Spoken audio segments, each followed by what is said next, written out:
Mahkamah Konstitusi menggelar sidang pemeriksaan pendahuluan pengujian Undang-Undang Aparatur Sipil Negara pada Selasa 17 September 2024. Perkara nomor 119 tahun 2024 ini dimohonkan oleh Diski, seorang guru honorer.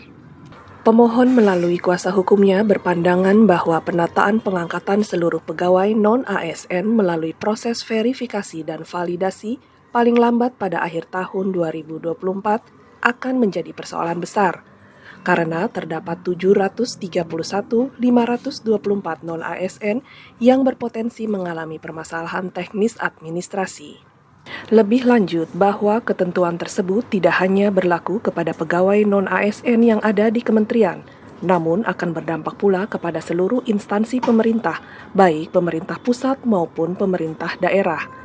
Selain itu, terdapat persoalan lainnya, yakni mengenai keberadaan guru honorer murni ataupun guru honorer dengan kontrak kerja individu yang diangkat instansi pemerintah, karena akan menimbulkan ketidakpastian hukum bagi guru honorer yang tidak masuk dalam kategori tersebut.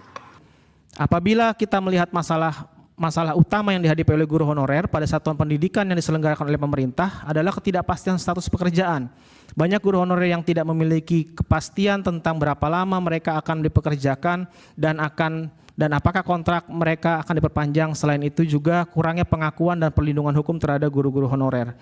Sementara dalam persidangan yang dipimpin oleh Hakim Konstitusi M. Guntur Hamzah tersebut, Hakim Konstitusi Arief Hidayat menyoroti uraian pemohon yang masih banyak menyajikan fakta konkret, padahal dalam pengujian undang-undang pemohon harusnya lebih banyak menguraikan mengenai pertentangan norma yang diuji dengan ketentuan dalam konstitusi. Ini sebetulnya adalah persoalan konkret, maka perlu diperbaiki di dalam kedudukan di kedudukan hukum, ya betul, dan positanya, supaya persoalan konkretnya itu juga hanya sebagai pintu masuk untuk melihat pertentangan antara pasal atau frasa yang diujikan itu dengan konstitusi.